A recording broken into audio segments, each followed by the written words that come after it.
So, hello, my name's Jay Crow. I'm creative director on Arma 3, and today we're going to take a quick 30-minute look at what Arma 3 is, where we are in terms of our development, and hopefully get you excited about Arma 3's release later this year. Arma 3 is, we find it best described as a combined arms military game. So big terrains, big diversity of weapons and vehicles, lots of player freedom, and as a company, lots of freedom for modding the game and making your own creations as well. So to show you that, we're kicking off with our combined arms showcase. This is the sort of the centerpiece of our beta. In March, we released an alpha program.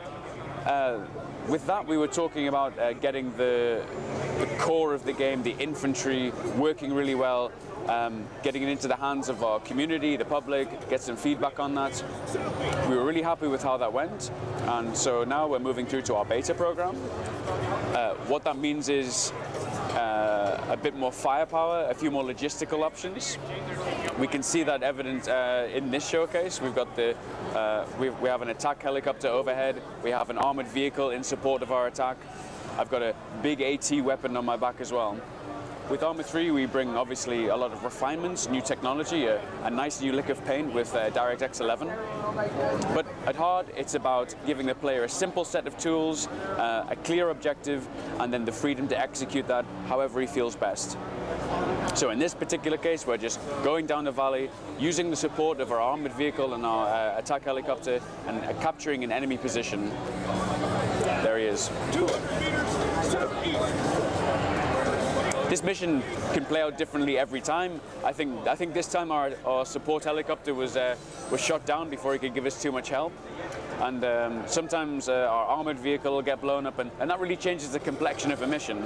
That's important in games like Arma, where every playthrough will be just a little bit different, and the experience that you have will be different from your friends, and the stories that you tell about how you complete that objective can be different from person to person. In this case, we have a sniper rifle in our hands, and we have an artillery strike, close air support, a couple of rifle teams that are at our disposal. We're about half a click away from this airbase here. This is our primary objective. We need to take it from the enemy however we see fit.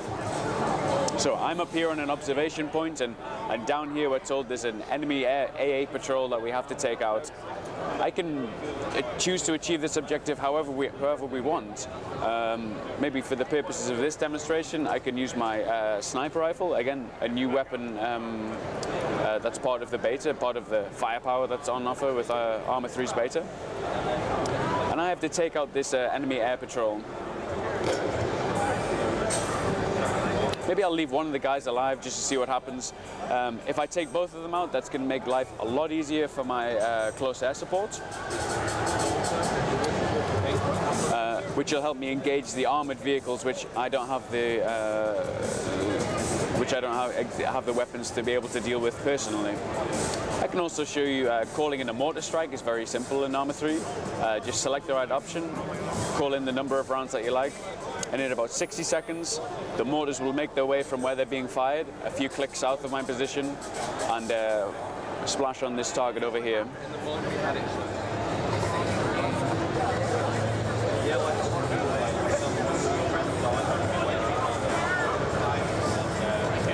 So, and that's my helicopter being taken down because I didn't quite clear out the patrol. So, another important aspect of the game, which we haven't quite seen yet, is commanding our units. So far, I've been a subordinate or I've been a lone wolf, but a big part of our gameplay is having a squad of guys, looking after them, getting them through combat. And our commanding showcase is a good opportunity to demonstrate this.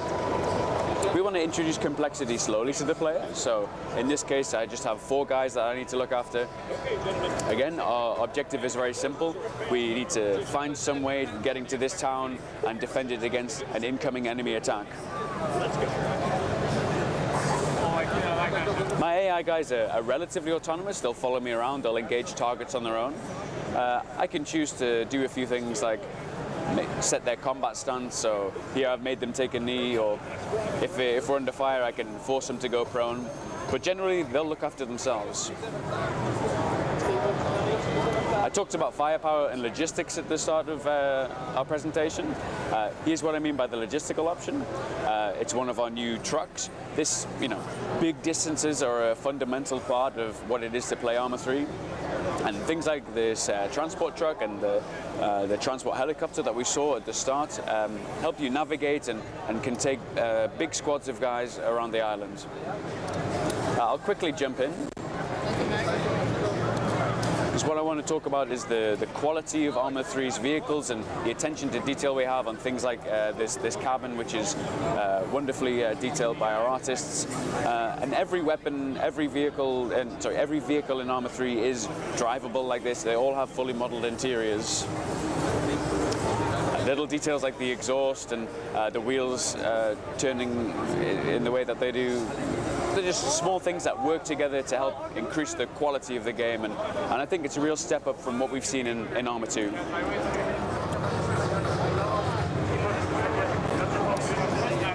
So here we can see the new fog. We can see the extra lights that we have as part of the improved HDR technology from Arma 2 to Arma 3. Also see a few of the new weapons that'll be on display in the beta as well. And now I've gone up a little bit, we can see the fog pooling in the bottom of the valley. This kind of technology is really cool. It doesn't just help with the visual impression of the game, but if I'm down there in the fog, I'm going to be occluded, I'm going to be able to hide away from the enemies. It might take me maybe a bit longer to get to my objective this way, so I can make the choice to go up the hill, get to my objective faster. But it's basically up to me.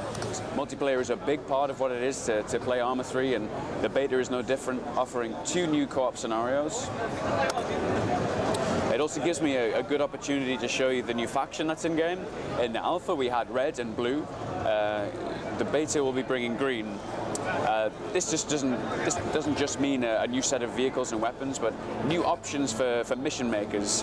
In this particular mission, we have a green base and a blue base, and we have to defend ourselves against the red attack. By default, I'll be on the same team as blue, and we can work together to withstand the onslaught of the enemies. But at the end of this mission, there's only going to be one helicopter that's going to come and extract us. So only one of these teams can prevail in the end.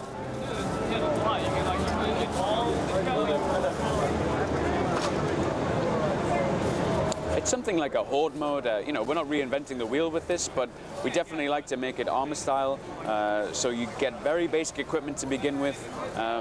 It's up to you to decide how to defend your base. We give you the tools to do that, some mines, some directional indicators on your map. But it's basically up to you and your buddies to work out how best to defend this location and hold it against the enemy attack.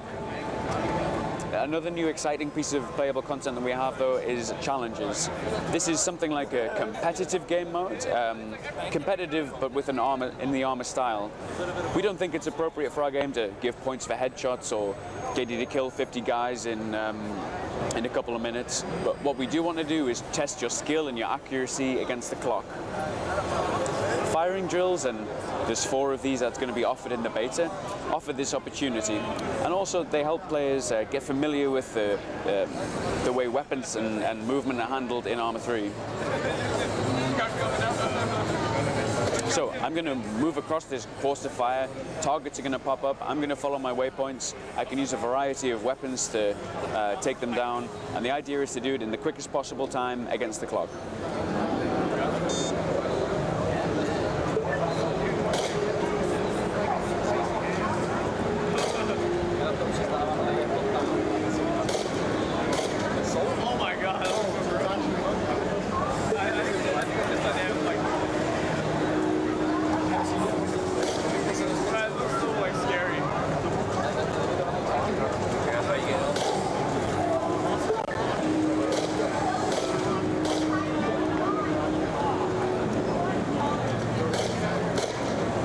This gives you a pretty simple impression of what we have to offer with this challenges game mode. This is an example of multi-gun where I have a pistol and a rifle to use. Our other courses of fire are something like more CQB where I'm using submachine guns, or more long range where I'm using sniper optics. Basically getting familiar with how each weapon handles and where best to deploy it. So far I've talked about our playable content. I've mentioned a few things about the improvement, the extension of our sandbox with new weapons and vehicles and factions. And I suppose the other aspect of the game I can talk about is our editor. Obviously our platform is very open. We like people to get in and make their own missions and share them with our friends. And to try and help support that, we have a new option now where players can create their missions and publish them directly to Steam in the game. So I would make my simple mission, and in the full beta build, I'd click a button at the top of the screen, publish it to Steam. My buddies can download it, I can download theirs, I can update it on the fly. Basically, we want to make it a lot simpler to share your content and to get everyone playing the missions that our community are making. Well, I think that's a good sort of overview of where we're at the moment. Like I say, coming out of the alpha, going into the beta, 25th of June is when we'll be releasing that. And looking forward, Q3 is our final release date, where you can expect to find more of the traditional things you expect from Arma, like the campaign game mode, more multiplayer content, even more weapons, vehicles, and factions. And we're excited to look forward to that time, but for right now, we still want to focus on stability and optimization and basically getting the game in the best state as we possibly can.